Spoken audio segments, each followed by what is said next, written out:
sweet to me. This is where I wanna be. On up with you, supersonic. We're on fire, rockin' love alive. On up with you.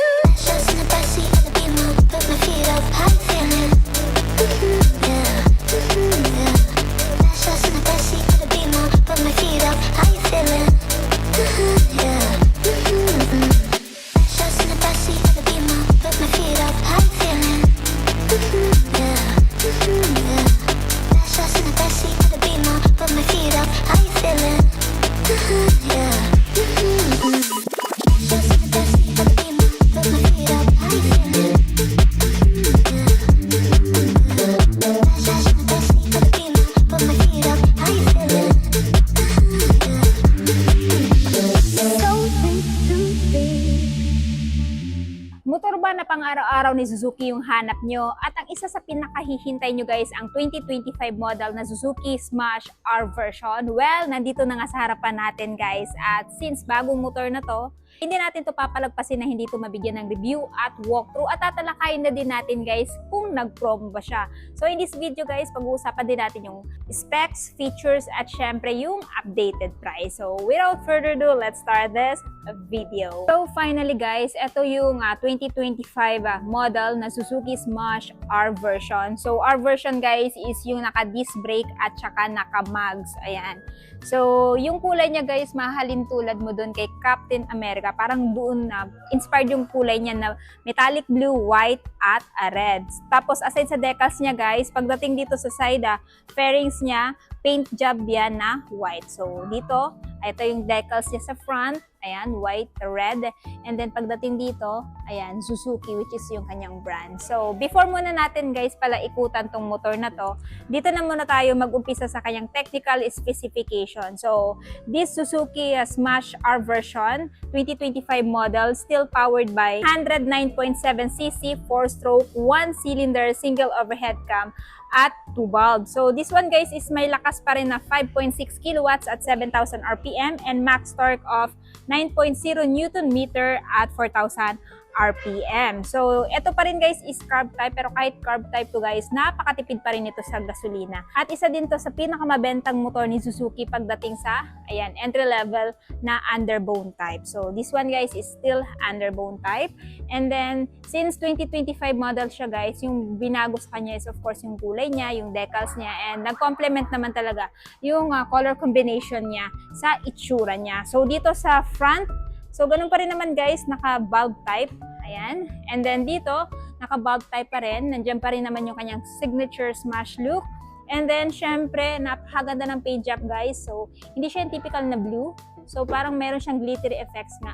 Dahil ito nga ay may pagka-metallic blue. Sa fender naman guys, eto, same lang din ang color dito sa body fairings. And dito sa telescopic, ayan, para siya metallic gray or silver. Comment down below.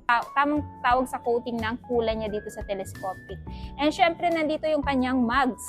So, naka-mag siya guys. And single disc, single pat na ang brand ay Nissan. So, sa tire niya sa front guys, this one is still may tire size na 70 by 90 by 17. At sa mga nagtatanong, ito bang tire ni Suzuki Smash Carb Type is naka-tubeless? Nope, this 2025 model guys is still naka-tube type pa rin. So, meaning meron pa rin siyang interior sa loob. Tapos, ay isa pa sa nagustuhan ko dito guys, hindi pa rin naman binago yung rear fender niya dito na kung saan advantage yan na may harang dyan para hindi matamaan ng bato yung mismong makina. So, ito yung side profile ni Suzuki Smash guys. Ayan. So, aside dito sa paint na white, meron din siyang paint dito. O, diba? Tapos decals na yung rest. Ayan, decals yan. So, dito tayo sa kanyang dashboard. Of course, ganun pa rin naman. Analog. So, nandito yung kanyang speedometer, odometer. Malalaman mo kung anong gear ka na kasi meron siyang indicator dito. Gear indicator. So, hanggang kwarta siya or hanggang 4th gear. Ito yung fuel gauge niya, turn signal, neutral, at yung high beam, low beam. Sa button switches, ayan, typical na high beam, low beam, turn signal, horn. Meron siyang choke kasi nga ito ay carb type pa rin. Tapos, ito yung electric start. Tapos, dito, meron siyang abang. Pwede mo paglagyan ng bag ninyo or depende sa inyo. Kaso lang, wala siyang hook. So, hopefully, sana lagyan ng hook para mapagsabitan ng, ayan, pinamalengke nyo or maliit na plastic or paper bag. Tapos sa kanyang seat, ganun pa rin. Typical pa rin yung seat niya guys. Wala namang pinagbago. Same pa rin. Tapos, this one guys is merong under seat storage na 7.6 liters. So, pwede nyo na din mapaglagyan ng bag, raincoats, papers ng motor. And then dito, ito yung kanyang cambia guys. So, hanggang 4th gear siya. So, auto clutch. So, nagkakambya kayo pero hindi na kailangan ng clutch. Ayan. Tapos, ito yung foot peg ng angkas. Naka-rubberize yan guys. So, pwede nyo naman palitan yan kung gusto nyo ng metal. Ayan, meron naman yan sa aftermarket if ever ayaw nyo yan. Tapos, ito yung side stand, center stand, of course. Ginamitan pa rin siya ng dual shock absorber, dalawa. Silver din yung kulay. Chain cover, plastic pa rin naman. Swing arm pa rin yung ginamit, guys. Ayan. So, dito sa likod, yung tire niya, guys, is 90 by 90 by 17. Same lang sila ng tire sa front. So, tube type, may interior pa rin. Tapos, ito yung bukasan ng under seat, guys. And of course, yung kanyang tail light na naka-full assembly pa rin. So, magkasabi yung brake at saka turn signal light. Tapos, ito yung kanyang plate holder. Yan yung kanyang plate holder, guys. Ayan. Tapos, syempre, yung tambucho niya. Yung tambucho niya nga pala, guys, is may heat guard na chrome yung finish niya. For me, goods na goods yan para maprotektahan yung angkas mo or ikaw. Ayan guys, so this motorcycle guys is ideal din to sa mga lady rider kasi napakadali lang kasi nito imaneho. At the same time, ang nagustuhan ko din dito guys, sa kickstart hindi tinanggal. Naka-rubber yan para pag mag-kick kayo tapos bumalik, hindi masyado masakit sa paa. Ayan, tapos ito yung brake pedal and yung apaka ng driver. So ayan guys, yung typical niya na feature, wala pa rin naman pinagbago. Yung kulay lang talaga yung pinagbago sa 2025 model. So, comment down below guys kung bet nyo ba yung kulay ni Suzuki R version this year, 2025. At kung ano yung i-upgrade by the year 2026. Ano yung gusto nyo yung baguhin dito sa motor na to. So, for the meantime, i-check natin yung kanyang seat height at saka ground clearance. Pagdating sa seat height niya, meron siyang seat height na 755mm. At syempre, pagdating sa kanyang ground clearance, 153mm. So, may height is 5'5". Abot natin. Kung may height ka 5 flat, abot nyo rin itong motor na to kasi mababa lang naman siya.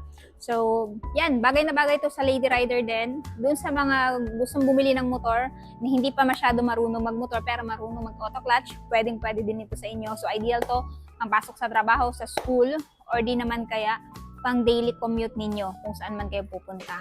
And pwede din siya i-long ride guys since nakatry na akong mag-drive before ng Smash ng long ride and goods na goods din to para sa akin. So napakatipid din nito sa gasolina guys. Quality talaga. So previous motorcycle na Suzuki ko is Raider and Gixxer and for me talagang wala akong problema since talagang napakaganda ng quality ng mga motor ni Suzuki. So highly recommend this one guys.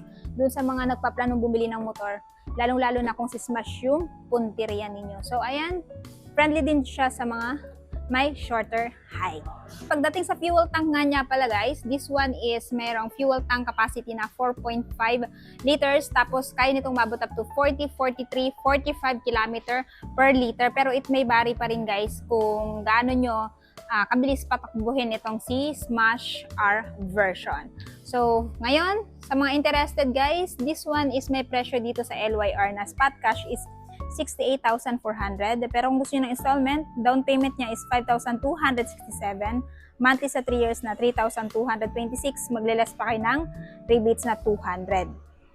Since naka-promo nga si Smash R version, ito ngayon guys ay naka-less pa, no? Less siya ng 1,000. It's either cash or ayan, kukunin nyo ng installment. Magle-less siya ng 1,000 sa down payment. Ayan. So, comment down below guys kung ito na ba yung natitipuhan yung bilhin. I want to know in the comment section below. So, kung interested nga kayo dito sa pinakabagong Suzuki Smash R version, this one guys is available dito sa may LYR Marketing Corporation, Kanokatan, Tagum City. So, along the highway lang siya guys, napapagitnaan lamang siya ng Honda Big Bike at Kawasaki Crib Tagum. So, yung full address, ilalagay ko na lang dyan sa screen, maging sa description box para mas makapag-inquire kayo regarding sa scooter na to. And also sa mga hindi pa nakapag-follow sa aking Facebook page, Instagram at TikTok, Langga Gail. Paki-follow na lang ako guys para ma-notify kayo once may bago tayong upload na gaya nito. And also please subscribe here on my YouTube channel since palagi tayo nag-upload ng mga motorcycle reviews, price updates at